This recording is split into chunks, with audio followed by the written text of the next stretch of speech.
উনি একটা স্কেল বের করবে, বের করে বলবে 18, 19, 19.5, এর ভিতর দিয়ে 19.5 থেকে 20 করতে গিয়ে উনি প্রায় 200 কোটি নিয়ে গেছে। এরা এই স্কেলের ফাঁকে ফাঁকে এমন ভাবে দুর্নীতি করে, আরেক ইঞ্জিনিয়ার ছাড়া ধরারই সম্ভব না যে কি দুর্নীতি করছে। আমার বেতন বা আমার সম্মানী না জানানোর মানে কি? আমাদের নক্ষত্রগুলার পতন যে সময় হওয়ার কথা, বা এই নক্ষত্রগুলার পতন আমরা যাদের দেখতে চাই না তাদের বহু মানুষের পতন হয়ে যায়। আর এই পতন হওয়ার কারণে দেশ জাতি যেভাবে ক্ষতিগ্রস্ত হয়, এই ক্ষতিটা আর পূরণ করা যায় না। এই জন্যে আমি প্রতিদিন আমার লাইসেন্সটা রিনিউ করি যে আচ্ছা আমি কি এখনো ভয় পাই না, আমি কি এখনো আমার ভিতর কি লোভ কাজ করে না। এবং আপনাদেরকে কি বলবো, আমি এমপি হওয়ার পর, আগের ব্যারিস্টার সুমন আর এমপি হওয়ার পর যে ব্যারিস্টার সুমন, অনেকটুকু পার্থক্য হয়ে গেছে। কারণ আমি এখন অনেক ভিতর থেকে দেখতে পাচ্ছি অনেক কিছু। আপনি জানেন মাত্র 3 মাসের ব্যবধানে আমাদেরকে আমার এলাকায় বরাদ্দ দেওয়া হয়েছে 29 কোটি টাকা। অথচ আমরা আগে কোনোদিন জানতাম না যে এত টাকা বরাদ্দ হয়। আগে কি আপনারা কখনো জানতেন যে এমপি কত বেতন পায়? আমি সম্মানী হিসাবে 1,72,000 টাকা পেয়েছি, এটা যেটা সব এমপিরা পায়। কিন্তু দেখবেন যে এই বরাদ্দের কথাগুলো কেন গোপন থাকে, কেন বলার সাহস নাই। মানে এমন একটা ভাব যে যেটা বরাদ্দ মানুষের জন্য আসে, এটা মানুষকে না জানানোর মানে হচ্ছে গিয়ে যে এখান থেকে 2 নম্বরই করার একটা ইচ্ছা আছে। আমার বেতন বা আমার সম্মানী না জানানোর মানে কি?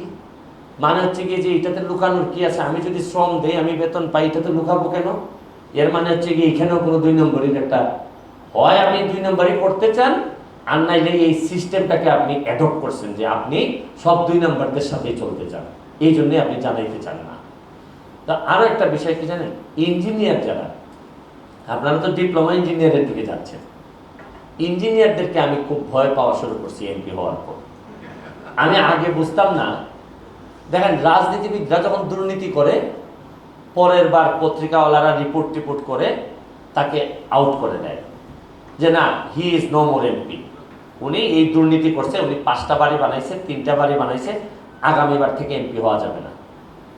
যখন অন্য একজন দুর্নীতিবাজকে আপনি ধরলেন, ব্যবসায়ী, তাকে আপনি দুদক টুদক দিয়ে তারে আপনি জেলে পাঠিয়ে দিলেন। কিন্তু ইঞ্জিনিয়াররা জানেন, যেভাবে স্কেল দিয়ে মাপে না যে অত ইঞ্চি, এরা এই স্কেলের ফাঁকে ফাঁকে এমন দুর্নীতি, অনেক সবাই না, এমনভাবে দুর্নীতি করে, আরেক ইঞ্জিনিয়ার ছাড়া ধরারই সম্ভব না যে কি দুর্নীতি করছে। এবং আপনি এখন, আমি ব্যারিস্টার মানুষ, এখন আমারও দায়িত্ব দেওয়া হইলো একজন ইঞ্জিনিয়ারের দুর্নীতি ধরার জন্য। আমি কি বুঝবো? আমি যদি বলি যে আপনি এটা কেন করলেন, উনি একটা স্কেল বের করবে, বের করে বলবে 18, 19, 19.5, আমি তো এগুলো বুঝবো না। এর ভিতর দিয়ে 19.5 থেকে 20 করতে গিয়ে উনি প্রায় 200 কোটি নিয়ে গেছে। আচ্ছা, আপনি এখন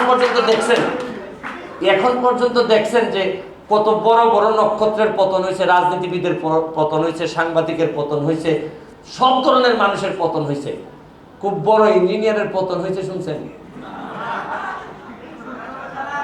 অথচ এই সব ইঞ্জিনিয়ার না, আবার বলছি, নাইলে আবার আমার সব ইঞ্জিনিয়াররা দ্বারাই বলবে যে এই এমপিরা অনাস্থা দাও। 2টা ক্ষতি করে আমাদের ইঞ্জিনিয়াররা, আমাদের লাভও ওনারা অনেক করতেছেন। একটা ক্ষতি হচ্ছে কি,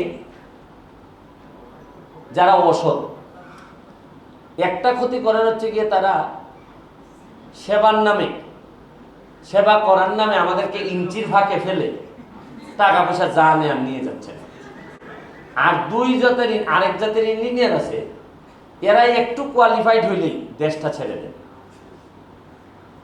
মানে অনেকটা হচ্ছে গিয়ে গ্রামের ছেলেরে বাবা মা এত কষ্ট করে পড়ানোর পর দেখা যাচ্ছে যখন ইনকাম করে ছেলে মেয়েরে খাওয়ানোর সময় আসে, তখন কিন্তু সে ঢাকায় একটা ধনী শ্বশুর বাড়িতে গিয়ে বিয়ে করে, যার কারণে আর বাবা মা আর আসতে পারে না।